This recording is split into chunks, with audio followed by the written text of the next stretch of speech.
ಪ್ರಿಯ ವೀಕ್ಷಕರೇ, ಏಸುಕ್ರಿಸ್ತನ ಪರಿಶುದ್ಧ ನಾಮದಲ್ಲಿ ಎಲ್ಲರಿಗೂ ಪ್ರೀತಿಯ ವಂದನೆಗಳು. ಈಗ ನಾವು ಏಸುಕ್ರಿಸ್ತನ ಶ್ರಮ ಮರಣವನ್ನು ಧ್ಯಾನಿಸುವ ಸಲುವಾಗಿ ನಾವು ದೇವರ ವಾಕ್ಯದ ಧ್ಯಾನಕ್ಕಾಗಿ ಕೇಳಿಕೊಳ್ಳಲು ನಾವು ಸೇರಿ ಬಂದಿದ್ದೇವೆ. ಇವತ್ತಿನ ವಿಷಯ ಮುಳ್ಳಿನ ಕಿರೀಟ. ನಾವು ಇವತ್ತು ಪ್ರಸ್ತಾಪಿಸಲಿರುವ ಸಂಗತಿ ಅದು ಮುಳ್ಳಿನ ಕಿರೀಟ. ಈ ವಿಷಯವು ಮತ್ತಾಯನ ಸುವಾರ್ತೆ 27ನೇ ಅಧ್ಯಾಯ 27ರಿಂದ 31ನೇ ವಚನದವರೆಗೆ ಅದರಲ್ಲಿ ಬರೆಯಲ್ಪಟ್ಟಿದೆ. ಮತ್ತಾಯನ ಸುವಾರ್ತೆ 27ನೇ ಅಧ್ಯಾಯ 27ರಿಂದ 31ನೇ ವಚನವನ್ನು ಓದಿಕೊಳ್ಳುವ. ಆಮೇಲೆ ದೇಶಾಧಿಪತಿಯ ಸಿಪಾಯಿಗಳು ಯೇಸುವನ್ನು ಅರಮನೆಯೊಳಗೆ ತೆಗೆದುಕೊಂಡು ಹೋಗಿ ಪಟಲಾಮನ್ನೆಲ್ಲ ಆತನ ಸುತ್ತಲೂ ಕೂಡಿಸಿಕೊಂಡು ಆತನ ಬಟ್ಟೆಯನ್ನು ತೆಗೆದುಹಾಕಿ ಕೆಂಪು ಒಲ್ಲೆಯನ್ನು ಹೊದಿಸಿ ಮುಳ್ಳು ಬಳ್ಳಿಯಿಂದ ಕಿರೀಟವನ್ನು ಹೆಣೆದು ಆತನ ತಲೆಯ ಮೇಲೆ ಇಟ್ಟು ಬಲಗೈಯಲ್ಲಿ ಬೆತ್ತವನ್ನು ಕೊಟ್ಟು ಆತನ ಮುಂದೆ ಮೊಣಕಾಲೂರಿ, ಯೆಹೂದ್ಯರ ಅರಸನೇ, ನಿನಗೆ ನಮಸ್ಕಾರ ಎಂದು ಆತನನ್ನು ಪರಿಹಾಸ್ಯ ಮಾಡಿದರು. ಮತ್ತು ಆತನ ಮೇಲೆ ಉಗುಳಿ ಆ ಬೆತ್ತವನ್ನು ಕಸಕೊಂಡು ಆತನ ತಲೆಯ ಮೇಲೆ ಹೊಡೆದರು. ಹೀಗೆ ಆತನನ್ನು ಪರಿಹಾಸ್ಯ ಮಾಡಿದ ಮೇಲೆ ಆ ಒಲ್ಲೆಯನ್ನು ತೆಗೆದು ಆತನ ಬಟ್ಟೆಗಳನ್ನು ಹೊದಿಸಿ ಆತನನ್ನು ಶಿಲುಬೆಗೆ ಹಾಕುವುದಕ್ಕೆ ತೆಗೆದುಕೊಂಡು ಹೋದರು. ಈ ವಾಕ್ಯ ಧ್ಯಾನಕ್ಕಾಗಿ ನಾವು ಸ್ವಲ್ಪ ಹೊತ್ತು ನಮ್ಮ ತಲೆಗಳನ್ನು ಬಾಗಿಸಿ ನಾವು ದೇವರ ಬಲವನ್ನು ಬೇಡಿಕೊಳ್ಳುವ.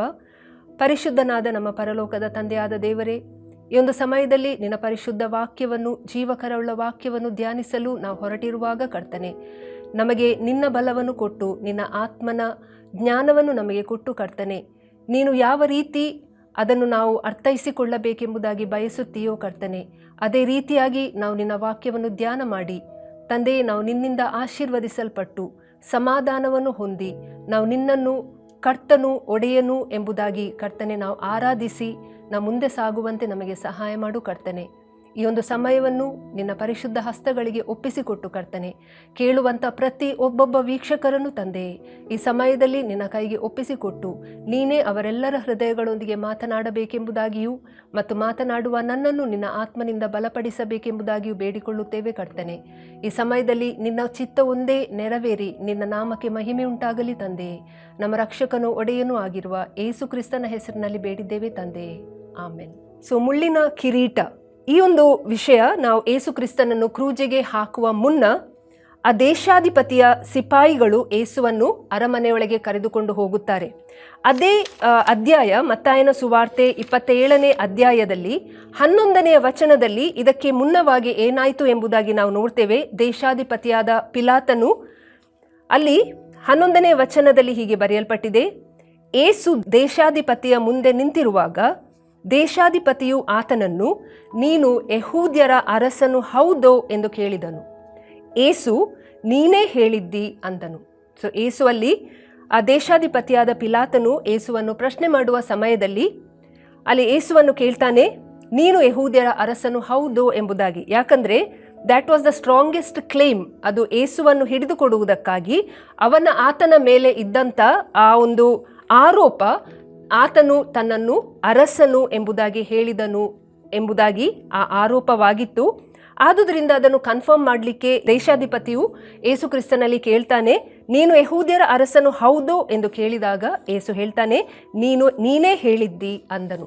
ಯೇಸು ಕ್ರಿಸ್ತನು ನಿಜವಾಗಿ ರಾಜಾದಿರಾಜನು, ಕರ್ತಾದಿ ಕರ್ತನು, ಒಡೆಯರ ಒಡೆಯನು ಆಗಿದ್ದಾನೆ. ಪ್ರಿಯರೇ, ಈ ಒಂದು ಸಮಯದಲ್ಲಿ ಯೇಸು ಕ್ರಿಸ್ತನು ತಾನು ಯೆಹೂದ್ಯರ ಅರಸನು ಎಂಬುದಾಗಿ ತನ್ನನ್ನು ಪ್ರಕಟ ಮಾಡಿದನು ಎಂಬ ಆ ಒಂದು ಆರೋಪವನ್ನು ಆತನಿಗೆ ಹಾಕಲ್ಪಟ್ಟ ಕಾರಣ ಇಲ್ಲಿ ಜನರು, ಇಲ್ಲಿ ಸಿಪಾಯಿಗಳು ಏನು ಮಾಡ್ತಾರೆ ಎಂಬುದಾಗಿ ಹೇಳಿದರೆ, ಆತನನ್ನು ಪರಿಹಾಸ್ಯ ಮಾಡುವುದಕ್ಕೋಸ್ಕರ ಆತನ ಬಟ್ಟೆಗಳನ್ನು ತೆಗೆದುಹಾಕಿ ಒಂದು ಕೆಂಪು ಒಲ್ಲೆಯನ್ನು ಆತನಿಗೆ ಹೊದಿಸ್ತಾರೆ. This signifies the kingship. This signifies the kingship of Christ. ಅಂದರೆ ಅವರು ಅಲ್ಲಿ ಆತನನ್ನು ಪರಿಹಾಸ್ಯ ಮಾಡುವುದಕ್ಕಾಗಿ ಅಲ್ಲಿ ಇದ್ದಂಥ ಎಲ್ಲ ಪಟಲಾಮಿನವರು, ಅಂದರೆ ಎಲ್ಲ ಸಿಪಾಯಿಗಳು ಆತನ ಬಟ್ಟೆಗಳನ್ನು ತೆಗೆದು ಹಾಕಿ ಒಂದು ಕೆಂಪು ಒಲ್ಲೆಯನ್ನು ಹೊದಿಸ್ತಾರೆ. ಮತ್ತು ಒಂದು ರಾಜನಿಗೆ ಇಡುವಂತಹ ಕಿರೀಟದೋಪಾದಿಯಲ್ಲಿ ಒಂದು ಮುಳ್ಳಿನ ಕಿರೀಟವನ್ನು ಹೆಣೆದು ಅದನ್ನು ಆತನ ತಲೆಯ ಮೇಲೆ ಇಡುತ್ತಾರೆ. ಮತ್ತು ಆತನ ಬಲಗೈಯಲ್ಲಿ ಒಂದು ಬೆತ್ತವನ್ನು ಕೊಡ್ತಾರೆ.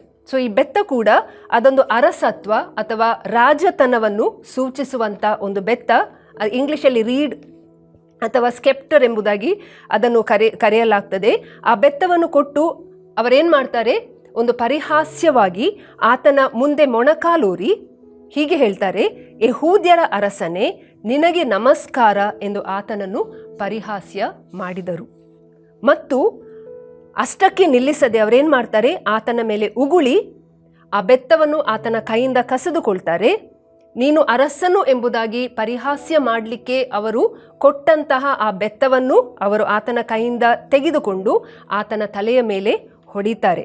ಮಾತ್ರವಲ್ಲ, ಹೀಗೆ ಆತನನ್ನು ಪರಿಹಾಸ್ಯ ಮಾಡಿದ ಮೇಲೆ ಆ ಕೆಂಪು ಒಲ್ಲೆ, ಅದು ಯಾವುದು, ಅದು ರಾಜತ್ವವನ್ನು ಸೂಚಿಸದೆ ಅವರು ಪರಿಹಾಸ್ಯಕ್ಕಾಗಿ ಆತನಿಗೆ ಹೊದಿಸ್ತಾರೋ ಅದನ್ನು ಕೂಡ ಅವರು ತೆಗೆದು ಆತನ ಬಟ್ಟೆಗಳನ್ನು ಆತನಿಗೆ ಹೊದಿಸಿ ಆತನನ್ನು ಶಿಲುಬೆಗೆ ಹಾಕುವುದಕ್ಕೆ ಕರೆದುಕೊಂಡು ಹೋಗ್ತಾರೆ. ನಮ್ಮೆಲ್ಲರಿಗೋಸ್ಕರ ಆತನ ಪರಲೋಕದ ವೈಭವವನ್ನು ಬಿಟ್ಟು ಬಂದ ಯೇಸು ಕ್ರಿಸ್ತನು ನನ್ನ ನಿಮ್ಮ ನಿಮಿತ್ತವಾಗಿ, ಈ ಲೋಕದ ಪಾಪಿಗಳ ನಿಮಿತ್ತವಾಗಿ ನಮ್ಮೆಲ್ಲರ ಪಾಪವನ್ನು, ಶಾಪವನ್ನು ಆತನು ತನ್ನ ಮೇಲೆ ತೆಗೆದುಕೊಂಡು ಆತನು ನಮಗೋಸ್ಕರ ತನ್ನ ಕ್ರೂಜೆಯಲ್ಲಿ ತನ್ನ ಪ್ರಾಣವನ್ನು ಬಿಟ್ಟಂತ ಈ ಸಮಯ ಪ್ರಿಯರೇ. ಸೊ ಯಾಕೆ ಯೇಸು ಸ್ವಾಮಿ ಅಲ್ಲಿ ಸುಮ್ಮನಿದ್ದು ಎಲ್ಲವನ್ನು ಸಹಿಸಿಕೊಂಡು ಹೋದನು? ಆತನು ಪರಲೋಕದಿಂದ ಈ ಭೂಲೋಕಕ್ಕೆ ತನ್ನ ಆ ಅಪಾರವಾದ ವೈಭವ, ಆ ಗ್ಲೋರಿಯನ್ನು ಆತನು ಬಿಟ್ಟು ನನ್ನ ನಿಮ್ಮ ಸಲುವಾಗಿ ಆತನು ಈ ಲೋಕಕ್ಕೆ ಬಂದನು. ತನ್ನ ತಂದೆಯ ಚಿತ್ತವನ್ನು ನೆರವೇರಿಸುವುದಕ್ಕೋಸ್ಕರ ಆತನು ಈ ಲೋಕಕ್ಕೆ ಬಂದನು ಪ್ರಿಯರೇ. ಇದು ಯಾಕೆ ಹೀಗಾಯಿತು ಎಂಬುದಾಗಿ ನಾವೊಂದು ಇದರ ಹಿನ್ನೆಲೆಯನ್ನು ನೋಡುವುದಾದರೆ, ಈ ಲೋಕದಲ್ಲಿ ಪಾಪ ತುಂಬಿದಾಗ ದೇವರು, ನಾವು ಆರಾಧಿಸುವ ದೇವರು ಆತನು ಯಾರು? ನಾವು ಆರಾಧಿಸುವ ದೇವರು ಆತನು ಬಹಳ ಪ್ರೀತಿ ಸ್ವರೂಪನು. ಅದು ಮಾತ್ರವಲ್ಲದೆ ಆತನು ನೀತಿ ನ್ಯಾಯ ಸ್ವರೂಪನು. ಸೊ ನಮ್ಮ ದೇವರು ಆತನು ಸಂಪೂರ್ಣವಾಗಿ ಕರುಣೆಯುಳ್ಳಾತನು ಮತ್ತು ಕೃಪೆ, ಕರುಣೆ, ಪ್ರೀತಿಯುಳ್ಳಾತನು. ಅದು ಮಾತ್ರವಲ್ಲದೆ ಆತನು ನೀತಿ ನ್ಯಾಯ ಸ್ವರೂಪನು. ಸೊ ಈ ಎರಡು ವಿಷಯಗಳು, ಈ ನಮ್ಮ ದೇವರು, ನಾವು ಆರಾಧಿಸುವಂತಹ ಪರಲೋಕದ ದೇವರು, ನಮ್ಮ ಸೃಷ್ಟಿಕರ್ತನು, ಆತನು ಪ್ರೀತಿ ಸ್ವರೂಪನು ಮಾತ್ರವಲ್ಲ, ಆತನು ನೀತಿ ಮತ್ತು ನ್ಯಾಯ ಸ್ವರೂಪನು. ಈ ಲೋಕದಲ್ಲಿ ಪಾಪವು ಬಂದಾಗ ದೇವರು ಆ ನಮ್ಮ ಪಾಪವನ್ನು ಆತನು ದ್ವೇಷಿಸಿ, ಯಾಕಂದರೆ ದೇವರಿಗೆ ಪಾಪವು ಎಷ್ಟು ಮಾತ್ರಕ್ಕೂ ಆತನು ಸಹಿಸಲಿಕ್ಕೆ ಆಗುವುದಿಲ್ಲ. ನಾವು ಹಳೆ ಒಡಂಬಡಿಕೆಯ ಕಾಲದಲ್ಲಿ ನಾವು ನೋಡ್ತೇವೆ, ಜನರು ಪಾಪ ಮಾಡಿದಾಗ ಅವರು ಪ್ರತಿ ಸರ್ತಿ ದೇವರ ಮಂದಿರಕ್ಕೆ ಹೋಗುವಾಗ, ದೇವರ ಬಳಿಗೆ ಸಮಕ್ಷಮಕ್ಕೆ ಹೋಗುವಾಗ ಅವರು ಒಂದು ಪ್ರಾಣಿ ಬಲಿಯನ್ನು ಅಥವಾ ಒಂದು ಕುರಿಮರಿಯನ್ನು ತೆಗೆದುಕೊಂಡು ಹೋಗಬೇಕಾಗಿತ್ತು. ಯಾಕಂದರೆ ಅವರ ಪಾಪ ಪರಿಹಾರಕ್ಕಾಗಿ, ಅವರ ದ್ರೋಹ ಪರಿಹಾರಕ್ಕಾಗಿ ಒಂದು ಬಲಿಯು ಅಲ್ಲಿ ಅರ್ಪಿಸಲ್ಪಡಬೇಕಾಗಿತ್ತು ಪ್ರಿಯರೇ. ಆದರೆ ನಮಗೆ ಯೇಸು ಕ್ರಿಸ್ತನು ತಾನೇ ತನ್ನನ್ನು ಒಂದು ಬಲಿಯ ಕುರಿಮರಿಯಾಗಿ, ದ ಸ್ಯಾಕ್ರಿಫೈಷಿಯಲ್ ಲ್ಯಾಂಬ್ ಆಗಿ ಆತನು ನಮಗೋಸ್ಕರ, ಆತನು ಆ ಪರಲೋಕದ ವೈಭವವನ್ನು ಬಿಟ್ಟು ರಾಜನು, ಒಡೆಯನು, ಕರ್ತನೂ ಆಗಿರುವ ಆ ಪರಲೋಕದಿಂದ ಬಂದಂಥ ಆ ಯೇಸು ಕ್ರಿಸ್ತನು ನಮಗೋಸ್ಕರ ಎಷ್ಟು ವಿಧೇಯನಾಗಿ, ಆತನು ತನ್ನ ತಂದೆಯ ಚಿತ್ತಕ್ಕೆ ವಿಧೇಯನಾಗಿ ಒಂದು ವಿಧೇಯನಾದ ಕುರಿಮರಿಯ ಉಪಾಧಿಯಲ್ಲಿ ಆತನು ತನ್ನ ಪ್ರಾಣವನ್ನು ಕ್ರೂಜೆಯಲ್ಲಿ ಕೊಡುವ ಮುನ್ನ ಈ ಸಂಗತಿಗಳು ನಮಗೋಸ್ಕರ ಇದು ನಡೆಯಿತು ಪ್ರಿಯರೇ. ಸೊ ಯೇಸು ಕ್ರಿಸ್ತನು ಆತನು ರಾಜನಾಗಿದ್ದಾಗಲೂ, ಆತನು ಆ ದೇವನಾಗಿದ್ದಾಗಲೂ ಆತನು ಪರಲೋಕದ ವೈಭವವನ್ನು ಬಿಟ್ಟು ಇಷ್ಟೊಂದು ಪರಿಹಾಸ್ಯ, ಇಷ್ಟೊಂದು ದಂಡನೆ, ಇಷ್ಟೊಂದು ಪರಿಹಾಸ್ಯಕ್ಕೆ ಆತನು ಮೌನವಾಗಿದ್ದು ಅದೆಲ್ಲವನ್ನು ಸಹಿಸಿಕೊಂಡು ಆತನು ತಂದೆ ಆ ನಮ್ಮ ಎಲ್ಲ ಲೋಕದ ಪಾಪಗಳನ್ನು ಆತನ ಮೇಲೆ ಹಾಕಿದಾಗ ದೇವರು ತಾನೇ ಆ ಮಗನ ಸ್ವರೂಪವನ್ನು ಆ ಸಮಯದಲ್ಲಿ ನೋಡಿ ಯೇಸು ಸ್ವಾಮಿಯನ್ನು ಆತನು ಕೈ ಬಿಟ್ಟದ್ದನ್ನು ನಾವು ನೋಡ್ತೇವೆ. ಆ ಕ್ರೂಜೆಯ ಮರಣ ಅದೆಷ್ಟು ಘೋರವಾಗಿತ್ತು ಹೇಳಿದರೆ, ಆ ತಂದೆ ಮತ್ತು ಮಗನಲ್ಲಿದ್ದ ಫೆಲೋಶಿಪ್, ಆ ಒಂದು ಅನ್ಯೋನ್ಯತೆ ಅದು ಮುರಿದು ಹಾಕಲ್ಪಟ್ಟದ್ದನ್ನು ನಾವು ನೋಡ್ತೇವೆ. ಆತನ ದೇಹವು ಅದು ಒಡೆದಾಗ, ಆ ದೇಹವು ಒಡೆದ ರೀತಿಯಲ್ಲಿ ನಮಗೆ ಮತ್ತು ದೇವರ ಮಧ್ಯದಲ್ಲಿ ಇದ್ದಂಥ ಆ ಪರದೆಯು ಅದು ಹರಿದು ನಮಗೆ ದೇವರೊಂದಿಗೆ ಸಮಾಧಾನವಾಗಿ ಅಥವಾ ದೇವರ ಬಳಿಗೆ ಹೋಗುವಂಥ ಆ ಒಂದು ಭಾಗ್ಯವು ಇದರ ಮುಖಾಂತರ ದೇವರು ನಮಗೆ ಒದಗಿಸಿಕೊಟ್ಟನು ಪ್ರಿಯರೇ. ಸೊ ಈ ಒಂದು ವಿಷಯವನ್ನು ನಾವು ನೋಡುವಾಗ ನಿಜವಾಗಿ ಯೇಸು ಕ್ರಿಸ್ತನು, ನಾವು ನೋಡ್ತೇವೆ ಲೋಕದ ಉತ್ಪತ್ತಿಯಲ್ಲಿ ಯೇಸು ಕ್ರಿಸ್ತನಿಗೋಸ್ಕರ, ಆತನಿಗೋಸ್ಕರ, ಆತನಿಗಾಗಿ, ಆತನಿಂದಲೇ ಎಲ್ಲವೂ ಸೃಷ್ಟಿಸಲ್ಪಟ್ಟಿತು ಎಂಬುದಾಗಿ ನಾವು ಕೊಲೋಸೆಯವರಿಗೆ ಬರೆದ ಪತ್ರಿಕೆ 1ನೇ ಅಧ್ಯಾಯ 16ನೇ ವಚನದಲ್ಲಿ ನಾವು ಓದ್ತೇವೆ. ಇದನ್ನು ನಾವು ಓದಿಕೊಳ್ಳುವ. ಕೊಲೋಸೆಯವರಿಗೆ ಬರೆದ ಪತ್ರಿಕೆ 1ನೇ ಅಧ್ಯಾಯ ಅದರಲ್ಲಿ 16ನೇ ವಚನ. ಯೇಸು ಕ್ರಿಸ್ತನು ಯಾರಾಗಿದ್ದನು? ಭೂಪರ ಲೋಕಗಳಲ್ಲಿರುವ ದೃಶ್ಯಾದೃಶ್ಯವಾದವು ಎಲ್ಲವೂ, ಸಿಂಹಾಸನಗಳಾಗಲಿ, ಪ್ರಭುತ್ವಗಳಾಗಲಿ, ದೊರೆತನಗಳಾಗಲಿ, ಅಧಿಕಾರಗಳಾಗಲಿ, ಆತನಲ್ಲಿ ಸೃಷ್ಟಿಸಲ್ಪಟ್ಟವು. ಇದು ಯೇಸು ಕ್ರಿಸ್ತನ ವಿಷಯವಾಗಿ ಬರೆಯುವಂಥದ್ದು. ಎಲ್ಲವೂ ಆತನಲ್ಲಿ ಸೃಷ್ಟಿಸಲ್ಪಟ್ಟವು, ಸರ್ವವು ಆತನ ಮುಖಾಂತರವಾಗಿಯೂ ಆತನಿಗೋಸ್ಕರವಾಗಿಯೂ ಸೃಷ್ಟಿಸಲ್ಪಟ್ಟಿತು. ಆತನು ಎಲ್ಲಕ್ಕೂ ಮೊದಲು ಇದ್ದವನು, ಆತನು ಸಮಸ್ತಕ್ಕೂ ಆಧಾರಭೂತನು. ಸಭೆಯೆಂಬ ದೇಹಕ್ಕೆ ಆತನು ಶಿರಸ್ಸು. ಆತನು ಆದಿಸಂಭೂತನು, ಎಲ್ಲದರಲ್ಲಿ ಪ್ರಮುಖನಾಗುವಂತೆ ಸತ್ತವರೊಳಗಿಂದ ಮೊದಲು ಎದ್ದು ಬಂದವನು ಆತನೇ. ತಂದೆಯಾದ ದೇವರು ಆತನಲ್ಲಿ ತನ್ನ ಸರ್ವ ಸಂಪೂರ್ಣತೆಯು ವಾಸವಾಗಿರಬೇಕೆಂತಲೂ ಆತನು ಶಿಲುಬೆಯ ಮೇಲೆ ಸುರಿಸಿದ ರಕ್ತದಿಂದ ತಾನು ಸಮಾಧಾನವನ್ನು ಉಂಟುಮಾಡಿ ಭೂಪರಲೋಕಗಳಲ್ಲಿರುವ ಸಮಸ್ತವನ್ನು ಆತನ ಮೂಲಕ ತನಗೆ ಸಂಧಾನಪಡಿಸಿಕೊಳ್ಳಬೇಕೆಂತಲೂ ನಿಷ್ಕರ್ಷೆ ಮಾಡಿದನು. ಸೊ ಇಲ್ಲಿ ನಡೆದಂಥ ಸಂಗತಿ ಮತ್ತು ಯೇಸು ಕ್ರಿಸ್ತನು ಯಾರು ಎಂಬುದಾಗಿ ಈ ಕೊಲೆಸವರಿಗೆ ಬರೆದ ಪತ್ರಿಕೆ 1ನೇ ಅಧ್ಯಾಯ 16ರಿಂದ 20ನೇ ವಚನದಲ್ಲಿ ಬಹಳ ಸುಂದರವಾಗಿ ಇಲ್ಲಿ ಬರೆಯಲ್ಪಟ್ಟಿದೆ. ಆತನಿಂದ ಎಲ್ಲವೂ ಸೃಷ್ಟಿಸಲ್ಪಟ್ಟಿತು, ಆತನಿಗಾಗಿ ಎಲ್ಲವೂ ಸೃಷ್ಟಿಸಲ್ಪಟ್ಟಿತು ಮತ್ತು ಭೂಪರಲೋಕಗಳಲ್ಲಿರುವ ಎಲ್ಲ ದೃಶ್ಯಗಳು ಎಲ್ಲವೂ, ಸಿಂಹಾಸನಗಳಾಗಲಿ, ಪ್ರಭುತ್ವಗಳಾಗಲಿ, ದೊರೆತನಗಳಾಗಲಿ, ಅಧಿಕಾರಗಳಾಗಲಿ ಎಲ್ಲವೂ ಆತನಲ್ಲಿ ಸೃಷ್ಟಿಸಲ್ಪಟ್ಟವು ಮತ್ತು ಎಲ್ಲವೂ ಆತನ ಮುಖಾಂತರವಾಗಿಯೂ ಮಾತ್ರವಲ್ಲ ಆತನಿಗಾಗಿಯೂ ಆತನಿಗೋಸ್ಕರವಾಗಿಯೂ ಸೃಷ್ಟಿಸಲ್ಪಟ್ಟಿತು. ಆತನು ಎಲ್ಲದಕ್ಕೆ ಮೊದಲು ಇದ್ದಾತನು.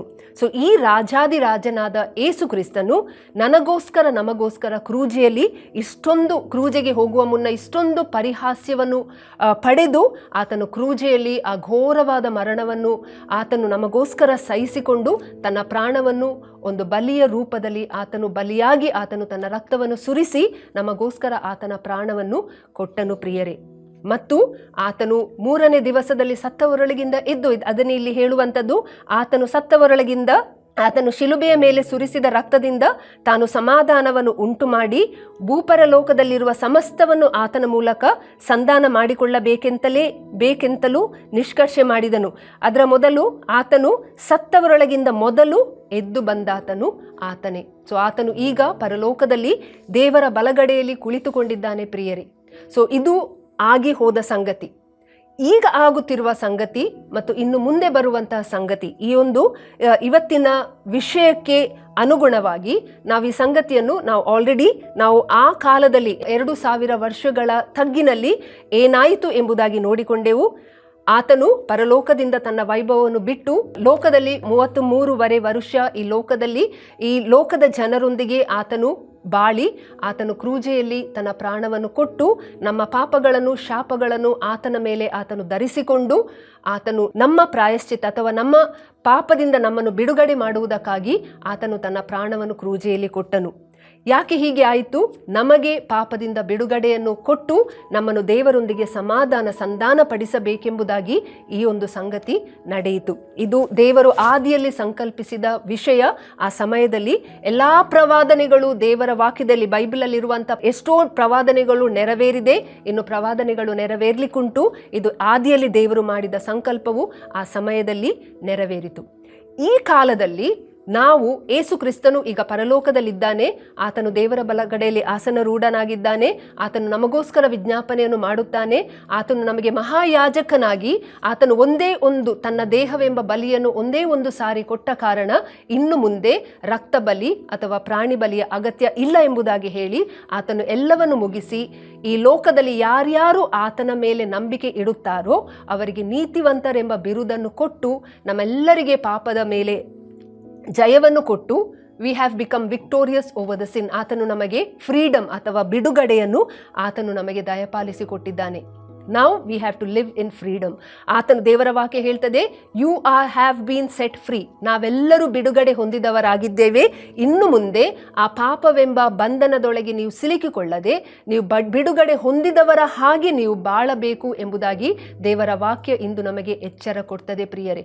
ನಾವು ಈ ಲೋಕದಲ್ಲಿ ಜನರು ಪಾಪದ ಬಂಧನದ ಒಳಗೆ ಇದ್ದರು, ಆದರೆ ಯೇಸು ಕ್ರಿಸ್ತನು ನಮ್ಮೆಲ್ಲರನ್ನು, ಯಾರ್ಯಾರು ಯೇಸು ಕ್ರಿಸ್ತನನ್ನು ಅಂಗೀಕರಿಸಿ ಯಾರ್ಯಾರು ಯೇಸು ಕ್ರಿಸ್ತನನ್ನು ನಂಬಿ ನೀನು ನನ್ನ ಪಾಪಗಳಿಗೋಸ್ಕರ ನೀನು ಕ್ರೂಜೆಯಲ್ಲಿ ನನಗೋಸ್ಕರ ರಕ್ತವನ್ನು ಸುರಿಸಿದ್ದಿ ಮತ್ತು ನೀನು ಆ ಕ್ರೂಜೆಯಲ್ಲಿ ನೀನು ಪಟ್ಟಂತ ಆ ಶ್ರಮ ಮರಣದ ಮುಖಾಂತರ ನಾನು ದೇವರೊಂದಿಗೆ ಸಮಾಧಾನವಾಗಿ ಇಂದು ನಾನು ಪಾಪದಿಂದ ಬಿಡುಗಡೆ ಹೊಂದಿ ನಾನು ನೀತಿವಂತನಾಗಿ ನಾನು ದೇವರ ಸಮಕ್ಷಮದಲ್ಲಿ ನಿಲ್ಲುವುದಕ್ಕೆ ಯೋಗ್ಯಳಾಗಿ ನಿತ್ಯ ಜೀವದಲ್ಲಿ ದೇವರೊಂದಿಗೆ ಸದಾಕಾಲ ಜೀವಿಸುವ ನಿರೀಕ್ಷೆಯನ್ನು ಪಡೆದುಕೊಂಡು ನಾನು ಜೀವಿಸುತ್ತಾ ಇದ್ದೇನೆ.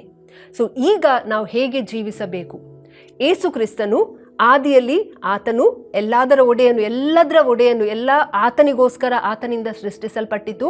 ಆತನು ತನ್ನ ವೈಭವವನ್ನು ಬಿಟ್ಟು ಲೋಕಕ್ಕೆ ಬಂದನು. ನಮ್ಮೆಲ್ಲರ ಪಾಪಗಳಿಗೋಸ್ಕರ ಕ್ರೂಜೆಯಲ್ಲಿ ಮರಣವನ್ನು ಪಟ್ಟು ಆತನು ಪರಲೋಕಕ್ಕೆ ಏರಿ ಹೋದನು ಮತ್ತು ನಮಗೆ ಪಾಪದಿಂದ ಬಿಡುಗಡೆಯನ್ನು ಕೊಟ್ಟು ನಾವು ದೇವರೊಂದಿಗೆ ಸಮಾಧಾನವಾಗುವಂತೆ ಮಾಡಿದನು.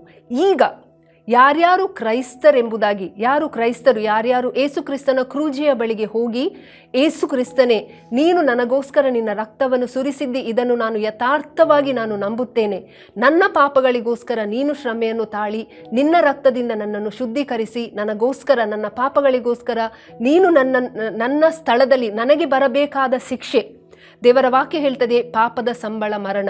ನಾವೆಲ್ಲರೂ ಪಾಪ ಮಾಡಿದ್ದೇವೆ, ನಾವೆಲ್ಲರೂ ಬಿದ್ದು ಹೋಗಿದ್ದೇವೆ. ಇದನ್ನು ಕೂಡ ನಾವು ನೋಡ್ತೇವೆ ರೋಮನ್ಸಲ್ಲಿ. ಯಾರು ಕೂಡ ಪಾಪ ಮಾಡದವರು ಈ ಲೋಕದಲ್ಲಿ ಒಬ್ಬರೂ ಇಲ್ಲ, ನೀತಿವಂತರು ಈ ಲೋಕದಲ್ಲಿ ಯಾರು ಕೂಡ ಇಲ್ಲ, ಎಲ್ಲರೂ ಪಾಪ ಮಾಡಿದ್ದೇವೆ. ಸೊ ಪಾಪದ ಸಂಬಳ ಮರಣ, ನಮ್ಮೆಲ್ಲರಿಗೆ ಬರಬೇಕಾದ ಶಿಕ್ಷೆ. ಒಂದು ವೇಳೆ ದೇವರು ಬರೀ ನ್ಯಾಯ ನೀತಿ ಸ್ವರೂಪನು ಆಗಿರುತ್ತಿದ್ದರೆ ಈ ಲೋಕದಲ್ಲಿ ಯಾರು ಕೂಡ ಇರ್ತಿರ್ಲಿಲ್ಲ ಪ್ರಿಯರೇ. ದೇವರ ಆ ಕೋಪ, ದೇವರ ಆ ನ್ಯಾಯ ನೀತಿ ಅದು ನಮ್ಮೆಲ್ಲರನ್ನು ನಾಶ ಮಾಡಲಿಕ್ಕೆ ಇತ್ತು. ಆದರೆ ನಮ್ಮ ಸ್ಥಳದಲ್ಲಿ ಹೀ ಟುಕ್ ದ ಪ್ಲೇಸ್, ನಮ್ಮ ಸ್ಥಳದಲ್ಲಿ ನಾವು ಪಡಬೇಕಾದ ಶಿಕ್ಷೆಯನ್ನು ದೇವರು ತನ್ನ ಮಗನಾದ ಯೇಸು ಕ್ರಿಸ್ತನ ಮೇಲೆ ಹಾಕಿ ನಮ್ಮನ್ನು ಅದರಿಂದ ಬಿಡುಗಡೆಗೊಳಿಸಿದ್ದಾನೆ. ಇದು ಆತನ ಪ್ರೀತಿಯನ್ನು ತೋರಿಸುತ್ತದೆ. ಸೊ ದೇವರು ಪ್ರೀತಿ ಸ್ವರೂಪನು ಮಾತ್ರವಲ್ಲ, ಆತನು ನೀತಿ ಸ್ವರೂಪನು. ಆತನು ಈ ಲೋಕದ ಪಾಪವನ್ನು, ದೇವರು ಪಾಪಿಗಳನ್ನು ಪ್ರೀತಿಸ್ತಾನೆ. ಇಂದು ನನ್ನನ್ನು, ನಿಮ್ಮನ್ನು, ಎಲ್ಲರನ್ನು ಪಾಪಿಗಳಾಗಿ ಬದುಕುವ ಪ್ರತಿಯೊಬ್ಬರನ್ನು ಅಥವಾ ಪಾಪಿಗಳಾಗಿ ಲೋಕದಲ್ಲಿರುವ ಪ್ರತಿಯೊಬ್ಬರನ್ನು ದೇವರು ಪ್ರೀತಿಸ್ತಾನೆ. ಆದರೆ ಪಾಪವನ್ನು ದೇವರು ಎಷ್ಟು ಮಾತ್ರಕ್ಕೂ ಸಹಿಸುವುದಿಲ್ಲ. ಆತನ ನ್ಯಾಯ ಅದು ತೀರಲೇಬೇಕಾಗಿತ್ತು. ಆತನ ಆ ಕೋಪ, ದ ರಾತ್ ಆಫ್ ಗಾಡ್, ಅದು ಅಲ್ಲಿ ಶಮನ ಆಗಲೇಬೇಕಿತ್ತು. If God's wrath had to end, there had to be a sacrifice. ಮತ್ತು ಆ ಸ್ಯಾಕ್ರಿಫೈಸ್, ಆ ಬಲಿಯು, ಅದು ಯೇಸು ಕ್ರಿಸ್ತನು ನಮ್ಮ ಸ್ಥಳವನ್ನು ಆತನು ತೆಗೆದುಕೊಂಡು ನಮ್ಮ ಮೇಲೆ ಬಂದಿದ್ದಂಥ ಎಲ್ಲ ಪಾಪ ಶಾಪಗಳನ್ನು ಆತನು ಕ್ರೂಜೆಯ ಮೇಲೆ ಹೊತ್ತುಕೊಂಡು ಆತನು ನಮಗೆ ಬಿಡುಗಡೆಯನ್ನು ಮಾಡಿದ್ದಾನೆ. ಸೊ ಇಂದು ನಾವು ಯಾವ ರೀತಿಯಾಗಿ ಜೀವಿಸಬೇಕು? ಯಾರ್ಯಾರು, ಇದು ನಮಗೆ ಸಿಕ್ಕುವಂಥ ರಕ್ಷಣೆ, ಇದು ನಾವು ರಕ್ಷಣೆಯ ಮಾರ್ಗಕ್ಕೆ ಸೇರುವುದು, ಇದು ಬಹಳ ದೇವರು ನಮಗೆ ಆಲ್ರೆಡಿ ಮಾಡಿ ಕೊಟ್ಟಿದ್ದಾನೆ. ಇದೇನು ನಾವು ಶ್ರಮಪಟ್ಟು ಮಾಡುವಂಥದ್ದಲ್ಲ. It is a free gift, ಅದು ಉಚಿತಾರ್ಥವಾದ ವರ. ದೇವರು ನಮ್ಮನ್ನು ಕರೀತಾನೆ. ಯಾರ್ಯಾರು ಯೇಸು ಕ್ರಿಸ್ತನ ಹೆಸರಿನ ಮೇಲೆ ನಂಬಿಕೆ ಇಡುತ್ತಾರೋ ಅವರೆಲ್ಲರಿಗೆ ದೇವರ ಮಕ್ಕಳಾಗುವ ಭಾಗ್ಯವನ್ನು ದೇವರು ಕೊಟ್ಟಿದ್ದಾನೆ. ಸೊ ನಾವು ಮಾಡಬೇಕಾದದಿಷ್ಟೇ, ನಂಬಿಕೆಯಿಂದ ನಾವು ಕ್ರಿಸ್ತನ ಕ್ರೂಜೆಯ ಬಳಿಗೆ ಹೋಗಿ ನಾವು ನಾವು ನಮ್ಮನ್ನು ಒಪ್ಪಿಸಿಕೊಟ್ಟವರಾಗಿ ನಾವು ಯಥಾರ್ಥವಾಗಿ ನಮ್ಮ ಒಳಗಿನಿಂದ, ಹೃದಯದಿಂದ ನಾವು ನಂಬಿ ನಾವು ಅರಿಕೆ ಮಾಡಬೇಕು. ಯೇಸು ಕ್ರಿಸ್ತ, ನಾವು ಬೇರೆ ಯಾವ ಬಲಿಯಾಗಲಿ, ನಾವು ಯಾವ ಥರದ ಕೆಲಸ ಕಾರ್ಯಗಳನ್ನು ನಾವು ಇದಕ್ಕಾಗಿ ಮಾಡಬೇಕಾಗಿಲ್ಲ, ಯಾವ ನೀತಿ ಕಾರ್ಯಗಳನ್ನಾಗಿ ನಾವು ಮಾಡಬೇಕಾಗಿಲ್ಲ. ನಾವು ಮಾಡಬೇಕಾದದ್ದು ಒಂದೇ, ನಮ್ಮ ನಂಬಿಕೆ. ನಮ್ಮ ನಂಬಿಕೆಯಿಂದ ನಾವು ಯೇಸು ಕ್ರಿಸ್ತನ ಬಳಿಗೆ ಹೋಗಿ ನಾವು ಯಥಾರ್ಥವಾಗಿ ನಾವು ಅರಿಕೆ ಮಾಡಬೇಕು, ನಂಬಬೇಕು. ಯೇಸು ಕ್ರಿಸ್ತನು ನನಗೋಸ್ಕರ ತನ್ನ ಪ್ರಾಣವನ್ನು ಕ್ರೂಜೆಯಲ್ಲಿ ಸುರಿಸಿ ನಮ್ಮನ್ನು ನೀತಿವಂತರಾಗಿ ಮಾಡಿದ್ದಾನೆ ಮತ್ತು ದೇವರ ಮಕ್ಕಳಾಗಿ ನಮ್ಮನ್ನು ಮಾಡಿದ್ದಾನೆ. ತನ್ನ ಆತ್ಮನನ್ನು ನಮಗೆ ನಮ್ಮ ಒಳಗೆ ಸುರಿಸಿ ಆತನು ತನ್ನ ಆತ್ಮನ ಫಲವನ್ನು ಕೊಟ್ಟು ನಮ್ಮನ್ನು ನಡೆಸ್ತಾನೆ. ಸೊ ಈ ಜೀವಿತದಲ್ಲಿ ನಾವು ಆಲ್ರೆಡಿ ಬಿಡುಗಡೆ ಹೊಂದಿದ್ದೇವೆ. ಆ ಬಿಡುಗಡೆ ಹೊಂದಲಿಕ್ಕೆ ನಾವೇನು ಮಾಡಬೇಕಾಗಿಲ್ಲ. ಯಾರ್ಯಾರು ಪಾಪದ ಬಂಧನದಲ್ಲಿ ಸಿಲುಕು ಬಿದ್ದಿದ್ದಾರೋ, ಯಾರ್ಯಾರು ಅಸಮಾಧಾನದಲ್ಲಿ, ಏನೋ ಒಂದು ಜೀವಿತದಲ್ಲಿ ಅವರಿಗೆ ಒಂದು ಫುಲ್ಫಿಲ್ಮೆಂಟ್ ಕಾಣದೆ ತೊಳಲಾಡುತ್ತಾ ಇದ್ದಾರೆಯೋ, ಯಾರ್ಯಾರು ಮನಸ್ಸಿನಲ್ಲಿ ಒಂದು ತೊಳಲಾಟದಲ್ಲಿ ಜೀವಿಸುತ್ತಾ ಇದ್ದಾರೋ, ಕ್ರಿಸ್ತನ ಬಳಿಗೆ ಬನ್ನಿರಿ ಪ್ರಿಯರೇ. ಯೇಸು ಕ್ರಿಸ್ತನು, ಆತನು ಪ್ರೀತಿ ಸ್ವರೂಪನು, ಎಲ್ಲವೂ ಆತನಿಂದ ಉಂಟಾದಾಗಿಯೂ ಆತನು ಎಲ್ಲವನ್ನು ಬಿಟ್ಟು ನನಗೋಸ್ಕರ, ಈ ಲೋಕದ ಒಬ್ಬೊಬ್ಬರಿಗೋಸ್ಕರ ಆತನು ತನ್ನ ಪ್ರಾಣವನ್ನು ಕ್ರೂಜೆಯಲ್ಲಿ ಬಿಟ್ಟನು.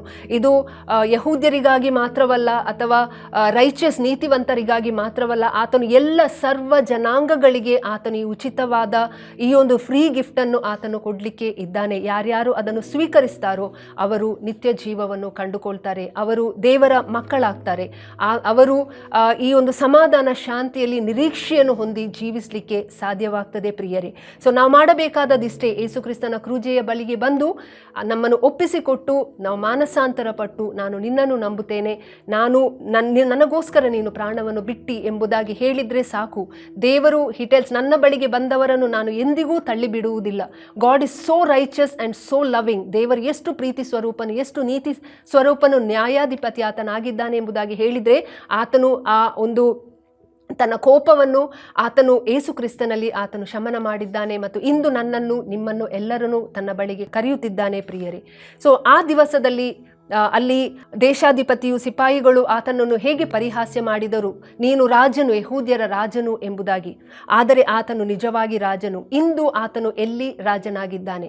ನನ್ನ ನಿಮ್ಮ ಹೃದಯಗಳಲ್ಲಿ ಯಾರ್ಯಾರು ಯೇಸು ಕ್ರಿಸ್ತನನ್ನು ಅಂಗೀಕರಿಸಿ ಯೇಸು ಕ್ರಿಸ್ತನವರಾಗಿದ್ದಾರೆಯೋ, ನನ್ನ ನಿಮ್ಮ ಹೃದಯದಲ್ಲಿ ಯೇಸು ಕ್ರಿಸ್ತನು ರಾಜಾದಿರಾಜನಾಗಿ ಈಗ ಆತನ ಒಂದು ರಾಜತ್ವವನ್ನು ಆತನು ಸ್ಥಾಪಿಸಲು ಬಯಸುತ್ತಾನೆ ಪ್ರಿಯರೇ. ನನ್ನ ಹೃದಯದಲ್ಲಿ ನಾನು ಯೇಸುವನ್ನು ರಾಜನಾಗಿ ಮಾಡಿಕೊಂಡಿದ್ದೇನೆಯೋ, ನಾನು ಆ ಯೇಸುವಿನ ರಾಜತ್ವಕ್ಕೆ ನಾನು ನನ್ನನ್ನು ಒಪ್ಪಿಸಿದ್ದ ಕಿಂಗ್ಡಮ್ ಆಫ್ ಹೆವೆನ್, ನಾನು ಕ್ರಿಸ್ತನ ರಾಜ್ಯಕ್ಕೆ ಆತನನ್ನು ನನ್ನ ರಾಜನಾಗಿ ನಾನು ಸ್ವೀಕರಿಸಿ ನಾನು ನನ್ನನ್ನು ಒಪ್ಪಿಸಿಕೊಟ್ಟಿದ್ದೇನೆಯೋ. ಒಂದು ವೇಳೆ ನಾವು ಯೇಸುವನ್ನು ನಮ್ಮ ರಾಜನಾಗಿ ನಮ್ಮ ಕರ್ತನಾಗಿ ನಾವು ಆತನಿಗೆ ನಮ್ಮನ್ನು ಒಪ್ಪಿಸಿಕೊಡುವುದಾದರೆ, ಆತನು ನಮ್ಮ ಜೀವಿತ ಕಾಲ ಮುಗಿಯುವವರೆಗೆ ಆತನು ನಮ್ಮೊಂದಿಗಿದ್ದು ನಮ್ಮನ್ನು ನಡೆಸುವಾತನಾಗಿದ್ದಾನೆ ಪ್ರಿಯರೇ. ಸಮಾಧಾನ, ಶಾಂತಿ, ನಿರೀಕ್ಷೆಯನ್ನು ಕೊಟ್ಟು ಆತನು ನಮ್ಮನ್ನು ನಡೆಸುವಾತನಾಗಿದ್ದಾನೆ. ಇದು ಈಗ ಪ್ರೆಸೆಂಟ್ಲಿ ಆತನು ನನ್ನ ನಿಮ್ಮ ಹೃದಯದಲ್ಲಿ ನಮ್ಮ ಜೀವಿತದಲ್ಲಿ ಆತನು ರಾಜಾದಿರಾಜನಾಗಿದ್ದಾನೆ. ಇನ್ನು ಮುಂದೆ ಒಂದು ದಿವಸ ಬರುತ್ತದೆ, ದೇವರ ವಾಕ್ಯ ಅದು ವಾಗ್ದಾನ ಮಾಡಿದೆ. ದೇವರ ವಾಕ್ಯದಲ್ಲಿ ಈ ವಾಗ್ದಾನಗಳು ನಮಗುಂಟು. ಪ್ರಕಟಣೆ 19:16 ದೇವರ ವಾಕ್ಯ ಹೀಗೆ ಹೇಳ್ತದೆ, ಆತನ ತೊಡೆಯ ಮೇಲಣ ವಸ್ತ್ರದಲ್ಲಿ ರಾಜಾದಿರಾಜನು ಕರ್ತರ ಕರ್ತನು ಎಂಬುದಾಗಿ ಬರೆಯಲ್ಪಟ್ಟಿದೆ ಎಂಬುದಾಗಿ. ಯೇಸು ಕ್ರಿಸ್ತನು ರಾಜನಾಗಿ in future he is going to come as the king of kings. ಆತನು ರಾಜಾದಿರಾಜನಾಗಿ ಒಡೆಯನಾಗಿ ಆತನು ಬರಲು ಇದ್ದಾನೆ. ಆತನು ನಮಗೋಸ್ಕರ ಆತನು ಈ ಲೋಕಕ್ಕೆ ಬಂದು ಆತನು 1000 ವರ್ಷಗಳು ರಾಜನಾಗಿ ಆತನು ಆಳ್ಲಿಕ್ಕೆ ಇದ್ದಾನೆ.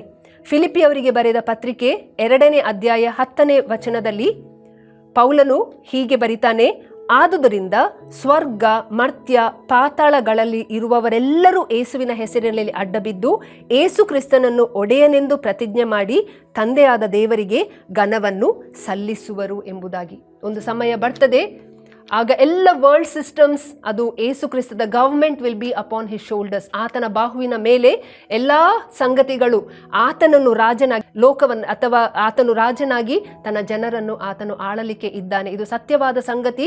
ಯಾಕಂದರೆ ಇಷ್ಟರವರೆಗೆ ದೇವರ ವಾಕ್ಯದಲ್ಲಿ ಏನೇನು ವಾಗ್ದಾನಗಳು ಬರೆಯಲ್ಪಟ್ಟಿತೋ ಅವೆಲ್ಲವೂ ಕೂಡ ನೆರವೇರಲ್ಪಟ್ಟಿದೆ.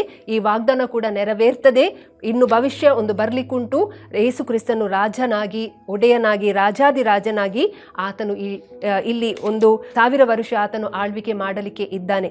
ಸೊ ಈ ಸಮಯದಲ್ಲಿ ಆತನು ನಮ್ಮ ಹೃದಯದಲ್ಲಿ ಆತನು ರಾಜನಾಗಿದ್ದಾನೆ. But physically he is going to come one day and he is going to be the king and the ruler of everything.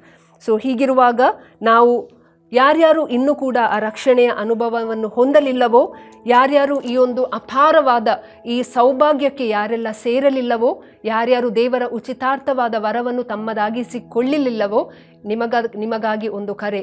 ನೀವು ಮಾಡಬೇಕಾದದ್ದು ಇಷ್ಟೇ, ಯೇಸು ಕ್ರಿಸ್ತನನ್ನು ರಕ್ಷಕನು ಒಡೆಯನು ಎಂಬುದಾಗಿ ಅರಿಕೆ ಮಾಡಿ ಪ್ರತಿಜ್ಞೆ ಮಾಡಿ, ನಾನು ನನ್ನ ಜೀವಿತವನ್ನು ಯೇಸು ಕ್ರಿಸ್ತನಿಗೆ ಒಪ್ಪಿಸಿಕೊಡುತ್ತೇನೆ ಎಂಬ ಒಂದು ನಂಬಿಕೆಯ ಅರಿಕೆ, ಅದು ಯೇಸು ಕ್ರಿಸ್ತನು ನಿಮ್ಮನ್ನು ಸ್ವೀಕರಿಸ್ತಾನೆ ಮತ್ತು ನಿಮ್ಮನ್ನು ದೇವರ ಮಕ್ಕಳಾಗುವ ಭಾಗ್ಯವನ್ನು ಆತನು ಕೊಡ್ತಾನೆ ಮತ್ತು ನಮ್ಮೆಲ್ಲರ ಜೀವಿತದ ಒಡೆಯನು ರಾಜನು ಆತನು ಆಗ್ತಾನೆ.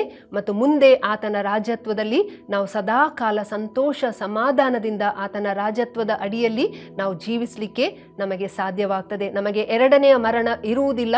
ಅಂಥವರಿಗೆ ನಿತ್ಯ ಜೀವ, ನಿತ್ಯ ನಿರೀಕ್ಷೆ, ನಿತ್ಯ ಜೀವ ಉಂಟಾಗ್ತದೆ. ಹೀಗಾಗುವಂತೆ ಯಾರು ಕೂಡ ಈ ಒಂದು ಭಾಗ್ಯವನ್ನು ತಪ್ಪಿ ಹೋಗದಂತೆ, ಯಾರು ಕೂಡ ಈ ಒಂದು ದೇವರು ಕೊಟ್ಟಂಥ ಉಚಿತಾರ್ಥ ವರವನ್ನು ಅಲ್ಲಗಳೆಯದಂತೆ ದೇವರಾತ್ಮನು ಎಲ್ಲರನ್ನು ನಡೆಸಲಿ ಮತ್ತು ನಾವೀಗ ಕೇಳಿದಂಥ ವಾಕ್ಯ ಭಾಗವು ಎಲ್ಲರನ್ನು ಆಶೀರ್ವದಿಸಲಿ. ದೇವರ ನಾಮಕ್ಕೆ ಸ್ತೋತ್ರವಾಗಲಿ. ಆಮೆನ್. ಸುವಾರ್ತೆ ತಲುಪದ ಊರು ಇರಲೇಬಾರದು, ಸಭೆಯೂ ಇಲ್ಲದ ಗ್ರಾಮ ಇರಬಾರದೆಲ್ಲಿಯೂ.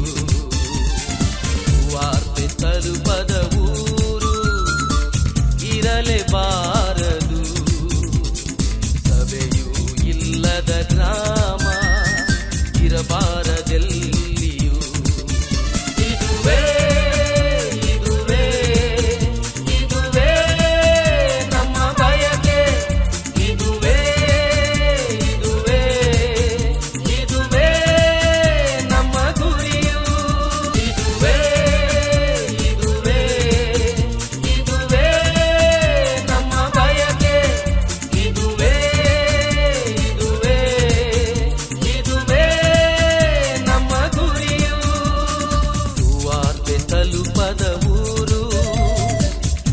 ಮೆರೆಸಲೆ ಬಾ